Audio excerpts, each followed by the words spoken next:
hermanos de la iglesia, y bueno, algunos hermanos allá nos desconocen a ustedes, saben del trabajo que se ha venido haciendo, nos escuchan a los que eventualmente predicamos aquí, y especialmente, hermanos, saben también del gobierno que se ha establecido en San Bernabé, y estamos siendo de alguna manera un ejemplo para ellos.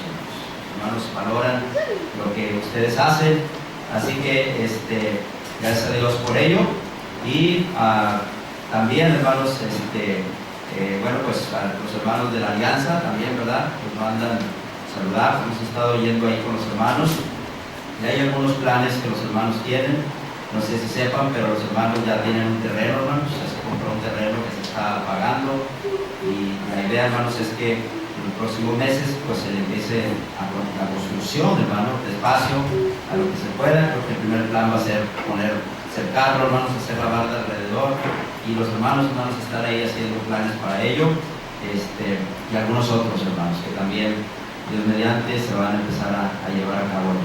Ojalá que el trabajo que estamos haciendo y el apoyo que ustedes están dando sea de gran bendición para la iglesia en este lugar. Ese es el propósito, hermanos, fundamental de estar ahora nosotros allá apoyando el trabajo de la iglesia.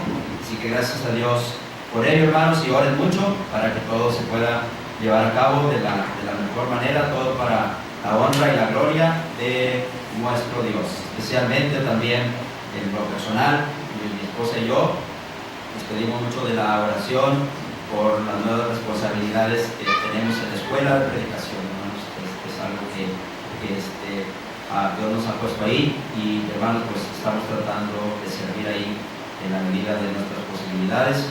Y bueno, personalmente yo les pido que oren mucho, hermanos, para que Dios prospere el trabajo que se hace para honra y gloria de Él solamente. La escuela, hermanos, aquí de predicación es una escuela que ha sobrevivido por 40 años, y la clave de eso ha sido que las que han estado ahí nunca han buscado el protagonismo, nunca han buscado sobresalir, etc., sino ha sido, hermanos, un trabajo de amor por la obra. En el Evangelio según Mateo, hermanos, en el Evangelio según Mateo, capítulo 5, Mateo capítulo 5, hermanos, y hasta el capítulo 7, nosotros tenemos lo que conocemos como el Sermón del Monte. ¿Okay? Ese sermón es muy especial, hermanos, porque sucede en un momento de la vida de Jesús donde Él ha empezado su ministerio, donde empieza a correr su fama por los pueblos, por las ciudades, no solo por los milagros que el Señor está haciendo, sino también por lo que Él está enseñando a la gente. Así que la gente, hermanos, empieza a acumular. Cada día es más gente que está siguiendo al Maestro. Cada día son más los que están aprendiendo de Él. Él empieza su ministerio y empieza a llamar a las personas. El Evangelio de Juan, por ejemplo, en los primeros capítulos nos cuenta precisamente lo que sucedió en los primeros días del ministerio de Cristo, es decir, después de su bautismo. Por eso es que en los primeros capítulos de Juan vamos a encontrar constantemente la palabra o la frase al día siguiente, al día siguiente, al día siguiente, al día siguiente, los primeros días del ministerio de Jesús. Así que ahí llamó a aquellos a los que posteriormente comisionó como sus apóstoles, ¿sí? Pero en este momento de la vida de Jesús, hermano, todavía no hay apóstoles. Todavía no hay apóstoles, sino es un grupo de personas, hermanos, que Él llamó. Algunos le están siguiendo esporádicamente, otros le siguen de tiempo completo, y otros le siguen de acuerdo, hermanos, a la ciudad en la que esté pasando. Pero hay mucha gente que está siguiendo al Maestro ya. Así que el Señor, hermanos, empieza a ver aquí que es el momento en que tiene que dejar en claro las principales enseñanzas que las gentes que van a venir a ser parte del reino, hermanos, deben conocer. Era, hermanos, para el Señor el momento de empezar a romper con todos los paradigmas judíos, con todas las enseñanzas del judaísmo, hermanos, y empezar a introducir las enseñanzas que van a venir bajo la ley de Cristo. Por eso es que en estos capítulos, hermanos, vamos a encontrar constantemente la frase de Cristo que dice: oísteis que fue dicho, pero yo os digo. Jesús, hermanos, empieza a hacer una separación entre lo que era la ley de Moisés, entre lo que era la tradición de los maestros judíos, que no tenía a veces nada que ver con la ley, pero que también, hermanos, su origen estaba allí, y lo que Él realmente quiere que sus discípulos hagan. Por eso, mire lo que dice el capítulo 4 de Mateo en sus últimos versículos. Dice el verso 24 del capítulo 4 de Mateo: y se difundió su fama por toda Siria, y le trajeron todos los que tenían dolencias, los afligidos por diversas enfermedades y tormentos, los endemoniados, lunáticos y paralíticos, y los sanó. ¿Y qué pasó? Verso 25: le siguió mucha gente de Galilea, de Decápolis, de Jerusalén, de Judea y del otro lado del Jordán. Palestina completa está englobada aquí, e inclusive Transjordania, es decir, más allá de Palestina, del otro lado del Jordán. Su fama se había extendido, y hay muchos que le están siguiendo. Entonces miren lo que pasa en el capítulo 5, verso 1. Viendo la multitud, es decir, el Señor, hermanos, se empezó a dar cuenta que, hermanos, había mucha gente que le estaba siguiendo. Así que entonces mire lo que Él hace. Dice que subió al monte, y sentándose vinieron a Él sus discípulos, y abriendo su boca les enseñaba diciendo. Jesús entendió que era el momento, hermanos, de preparar a aquellos que eran sus discípulos acerca de las enseñanzas que Él sabía que necesitaban aprender. Ahora, hermanos, que Él empieza a predicar el Evangelio del Reino.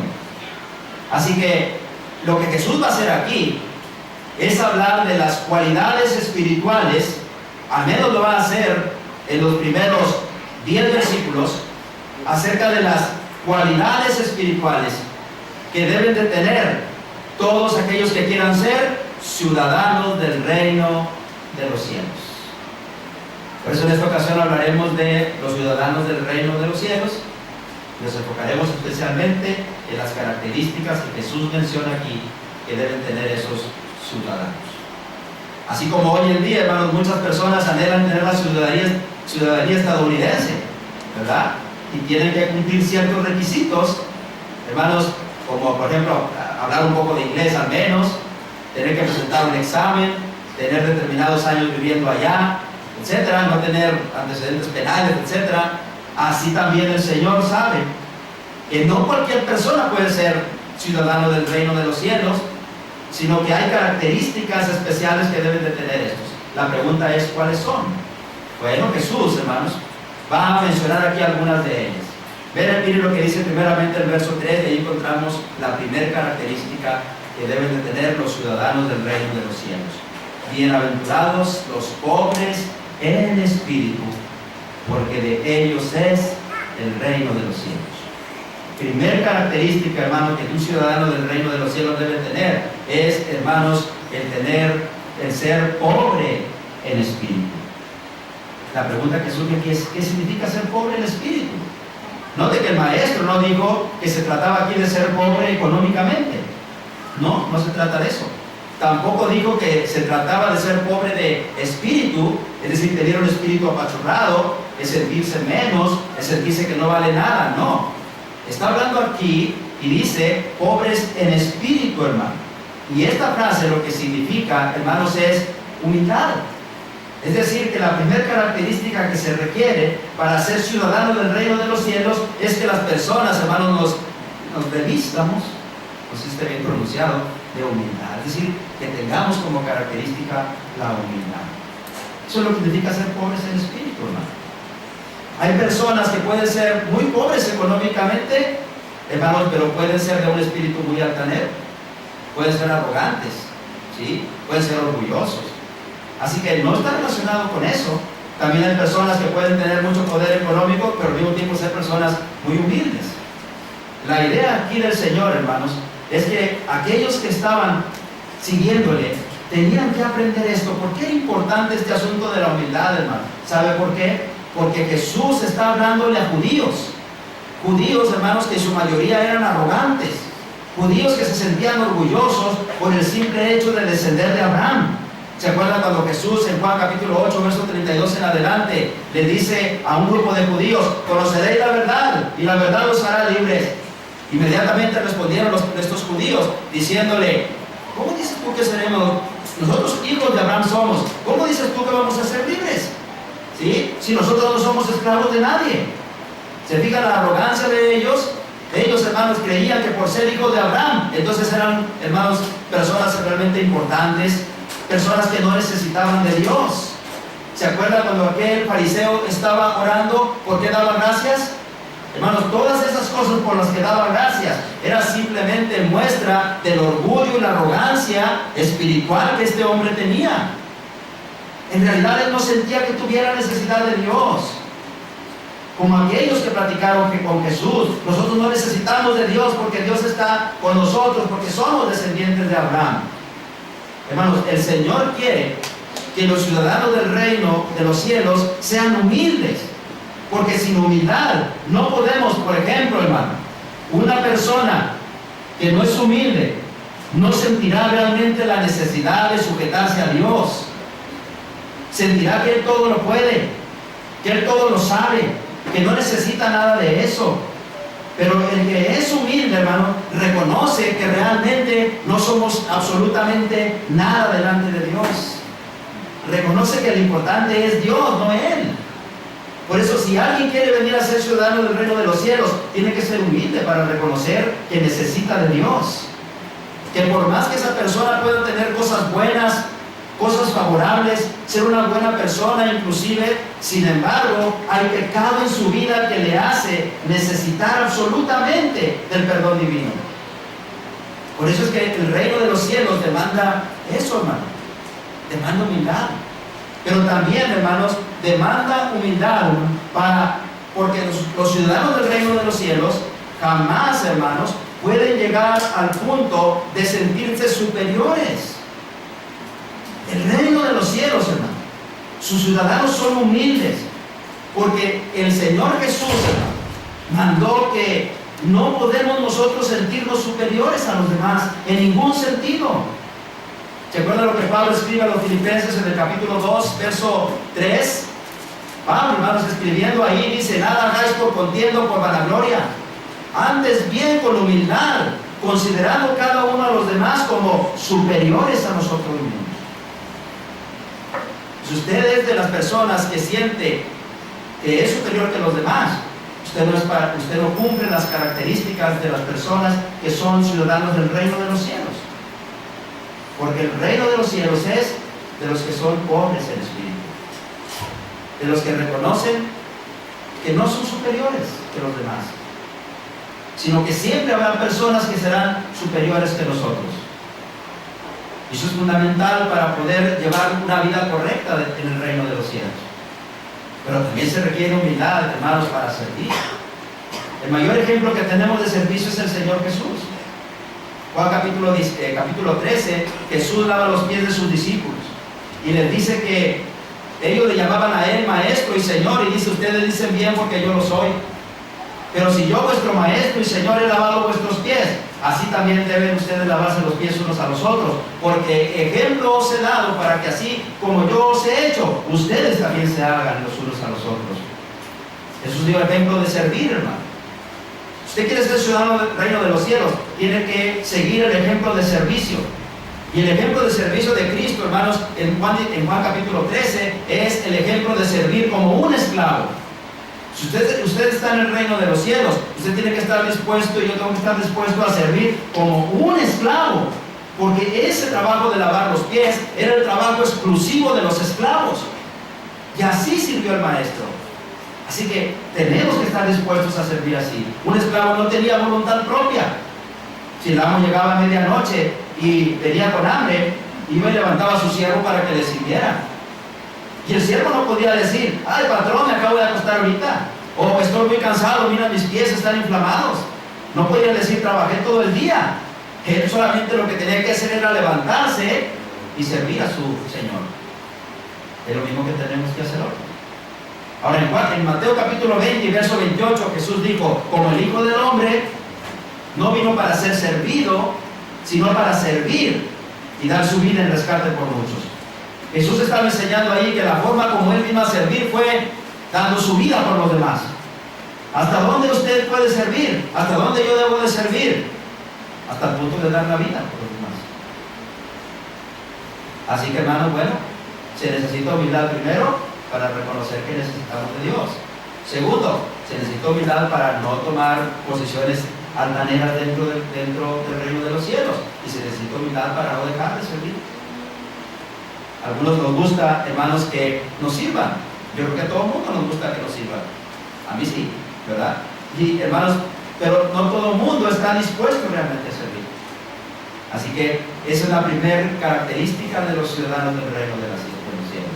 Tienen que ser humildes. Ahora miren la segunda característica, verso 4. Bienaventurados los que lloran, porque ellos recibirán consolación.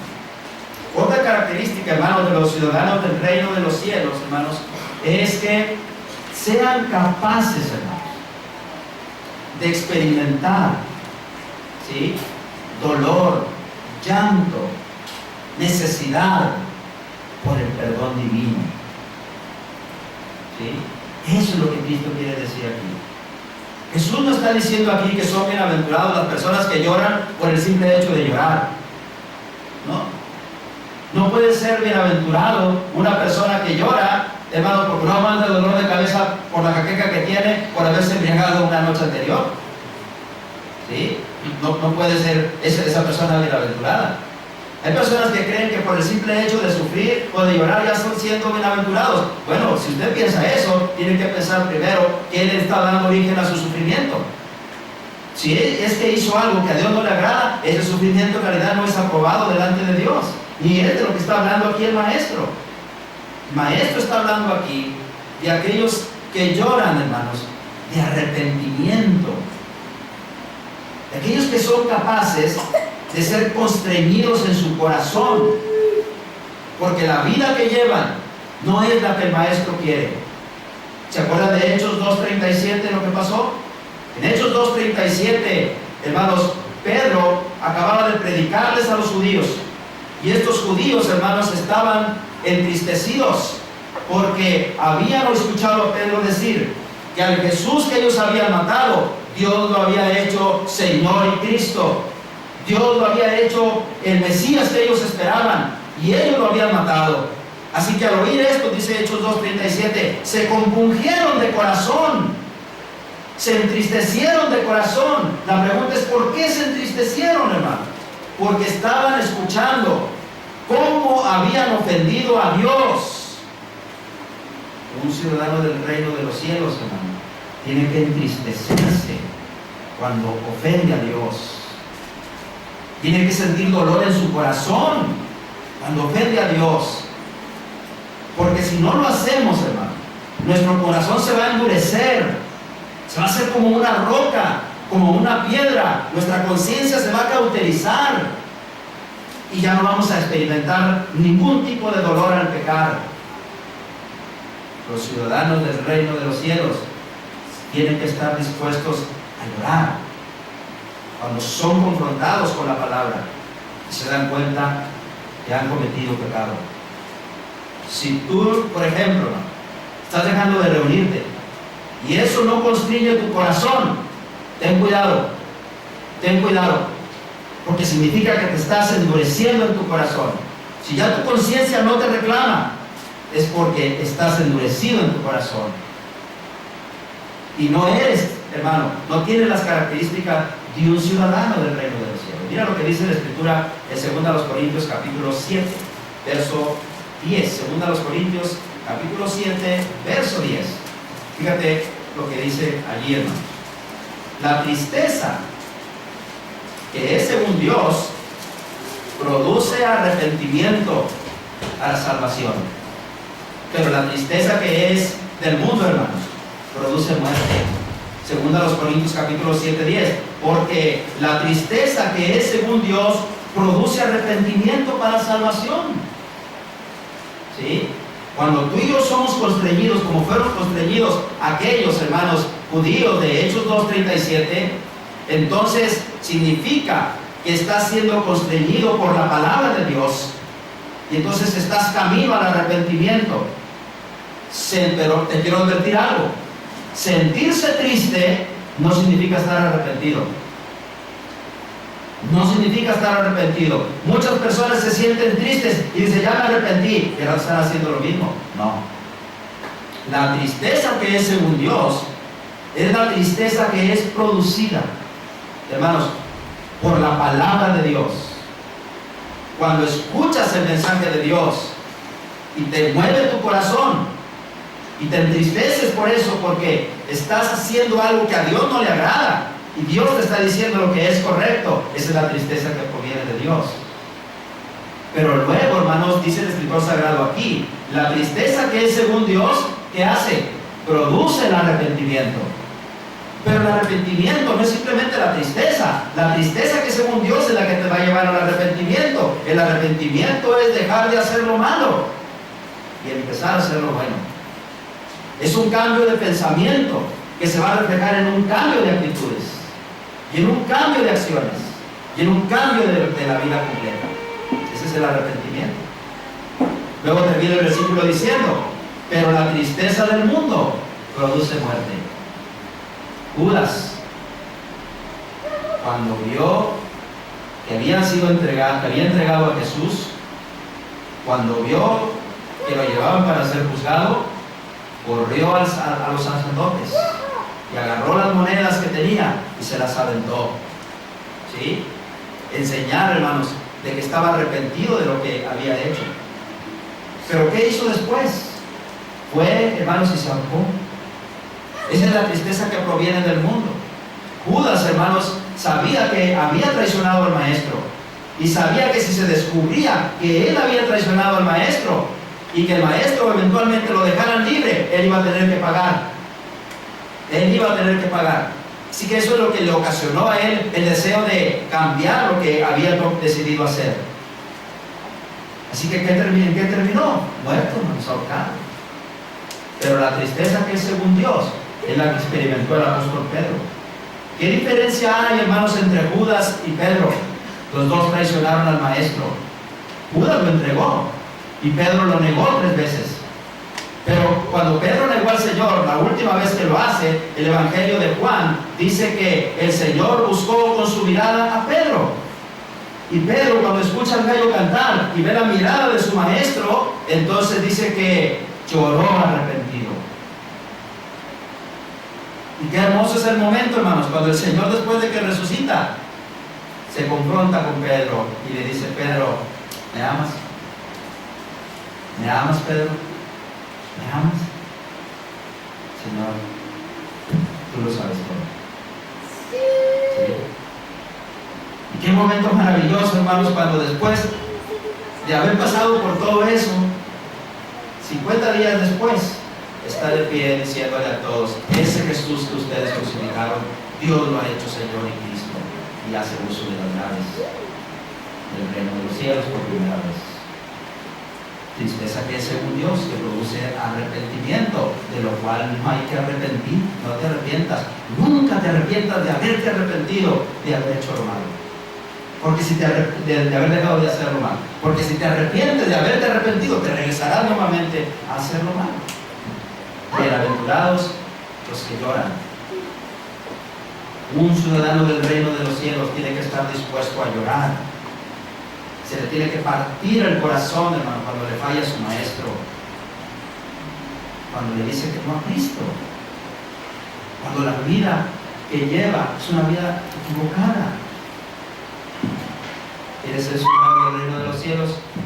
Sea lo suficientemente humilde para reconocer que necesita de Dios, pero también sea lo suficientemente dócil para doblegarse, para, hermanos, someternos a lo que Dios desea. ¿Sí? Número 3, hermano. No la voy a ver todas. Estaba pensando que la voy a ver todas y voy a decir, va a acabar a las 5, no, hay que dar pescadores de hombres, si no, quiere seguir, hermano. Tercera característica, hermano. Eventualmente, en alguna otra ocasión, veremos las demás. Bienaventurados los mansos, porque ellos recibirán la tierra por heredad. Otra característica que tienen los ciudadanos del reino de los cielos es la mansedumbre. ¿Sí? La mansedumbre, hermanos. En 2 de Timoteo capítulo 2 y verso 24, el apóstol Pablo escribió y dijo que el siervo del Señor no debe de ser contencioso. En 1 Corintios capítulo 11 verso 16, Pablo le dijo a los hermanos de Corinto que el ser contencioso no es una costumbre en las iglesias del Señor. ¿Por qué? Porque los ciudadanos del reino de los cielos son mansos, no son contenciosos, no son peleoneros. ¿Cuándo tenían que aprender estos a los que Cristo les está predicando sobre este asunto de ser mansos? Estaba por un lado, hermanos, Mateo, un cobrador de impuestos, un publicano, un cobrador de impuestos, un hombre que estaba sentado al banco de los tributos públicos. ¿Usted cree que era gente humilde estas personas? ¿Usted cree que era gente tranquila estas personas? Había que ir a cobrar por la fuerza a las personas. Por la fuerza. ¿Se imaginan el carácter de Mateo? ¿Se imaginan el carácter de Juan y de Jacobo cuando el Señor los llamó Boanerges, hijos del trueno? ¿Usted cree que le dijo porque eran muy tranquilitos? ¿Porque eran dóciles? O por su carácter agresivo que tenían. Estas personas eran de Galilea, eran pescadores, eran personas del vulgo, dice la Escritura, personas sin educación, personas, hermanos, que se habían hecho en la lucha diaria, personas que tenían que ser agresivos para sobrevivir. Ahora imagina a Simón el Celote. Simón el Celote. Y no era que le gustaran mucho los celotes o que fuera muy celoso, hermano. Los celotes era una secta, era una secta de los judíos. Y esta secta se caracterizaba porque era por ser, hermanos, un grupo de rebeldía contra el Imperio Romano. Un grupo que constantemente se reunía para organizarse y de encontrar la manera de, hermanos, quitar del medio a los romanos. ¿Sí? Así que, ¿cómo creen que Simón el Celote veía a Mateo? Si Mateo estaba al servicio de los romanos y él está contra los romanos. Jesús sabe esto. Jesús sabe esto. Pero no solamente ellos, hermano, entre el judaísmo completo, hermano, siempre había ese sentimiento de lucha, ese sentimiento, hermanos, de estar peleando, ese sentimiento siempre de ser agresivos, ese sentimiento de ser contenciosos, especialmente, hermanos, porque siempre creyeron ellos que el Señor no quería ninguna otra nación más que ellos, que equivocados estaban y que mal informados de las promesas de Dios en el Antiguo Testamento. Así que eran contenciosos por naturaleza. Muchos de nosotros vinimos al Señor, hermano, y así éramos. Contenciosos, ventistas, teníamos la piel muy delgadita, ¿verdad? Apenas cualquier cosita nos irritábamos. Yo sé, el Señor entiende y sabe que muchas de ese carácter se formó en nosotros también por las circunstancias de la vida, por las cosas que tuvimos que enfrentar tal vez en la niñez, tal vez con nuestros padres, tal vez con nuestros abuelos, etcétera, por el lugar donde vivimos, por donde crecimos. ¿Sí? Pero si hay algo que el cristiano tiene que pensar, es lo que Pablo dice en 2 Corintios capítulo 5, verso 17. He aquí que si alguno está en Cristo, nueva criatura es. Las cosas viejas se quedaron atrás, hermano. Todas son hechas nuevas. Así que el ser mansos implica el no ser contenciosos. No estamos aquí para pelearnos. Estamos aquí para agradar a Dios. Se nos olvida que aquí el importante es el Señor, que aquí el importante es Dios. Quien merece toda honra, gloria y alabanza es el Señor, porque Él fue el que derramó su sangre por nosotros, porque el Padre voluntariamente se despojó de su propio Hijo para que muriera por mí y por ti. Hermano David siempre nos decía: ¿qué te crees tú, pedazo de lodo? Cuando los íbamos a enojar en la escuela. Porque eso somos. ¿Qué acaso el alfarero no puede tomar la vasija que hizo y si no le gusta, la destruye y hace una nueva? Los importantes no somos nosotros, Dios. Y si Dios lo manda, hay que hacerlo. Hay que obedecerlo. ¿Sí? Por eso necesitamos mansedumbre. Porque nuestro carácter, nuestra forma de pensar, hermanos, a veces va a chocar. Pero hay, hermanos, en el reino de los cielos, personas que están dispuestas a ser mansos. Personas a las que la palabra del Señor ha transformado su vida. Las ha cambiado. Las ha llenado, hermanos, de paz, de armonía. Eso es lo que tenemos que hacer. Eso es por lo que tenemos que pelear. Eso es por lo que tenemos que luchar. Eso es por lo que tenemos que demostrarnos. 3 características solamente en esta tarde, no mañana, tarde. 3 características de los ciudadanos del reino de los cielos. Humildad, que están dispuestos a ser confundidos en el corazón por la palabra de Dios, y que están dispuestos a ser mansos.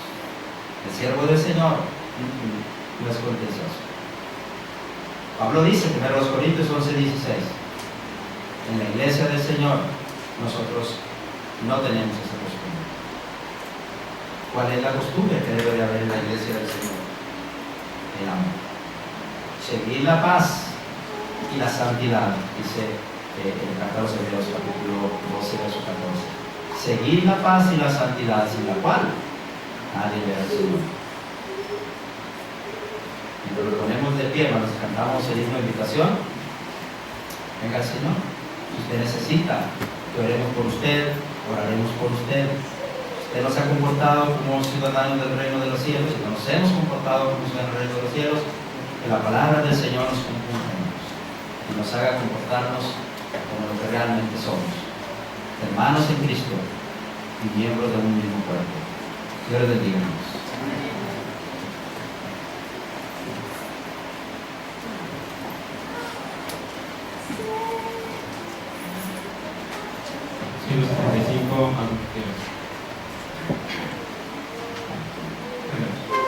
Anda que quiera del Señor, el alfarero y el arrozor, dócil y humilde, anhelo ser, cúmplase siempre mi tu querer.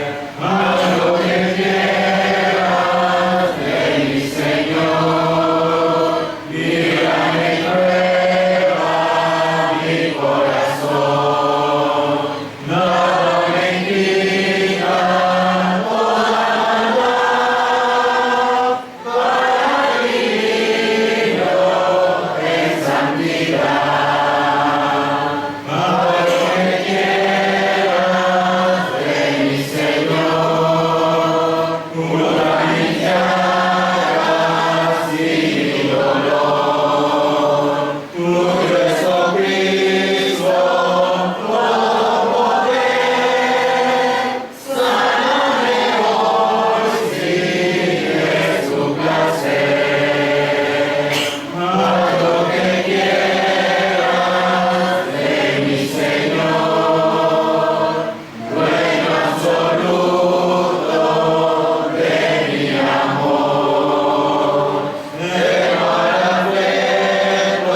¿Cuánto más hacemos?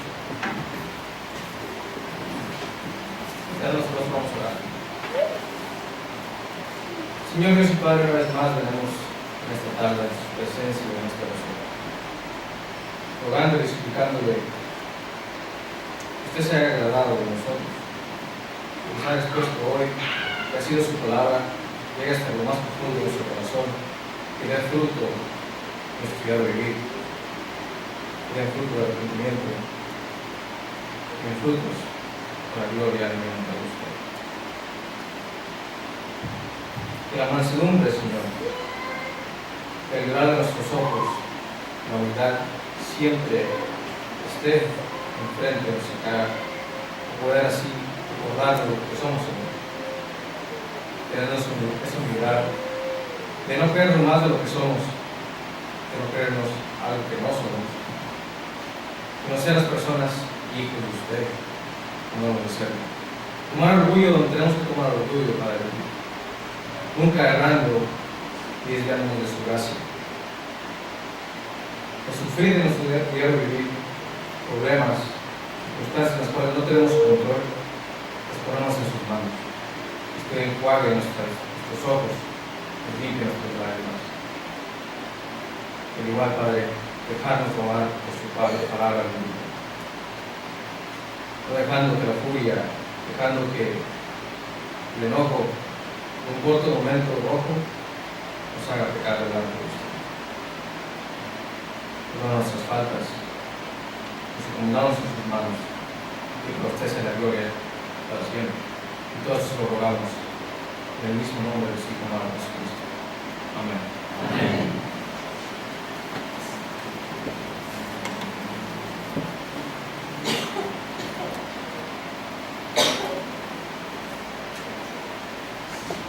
Hermanos, gracias a Dios que nos permitió adorar en este día. Así que terminamos nuestra oración. Las peticiones son las mismas de la mañana, hermanos, y los avisos también. Nada más recordarles lo del TH, ahorita para que se queden los hermanos que se inscribieron.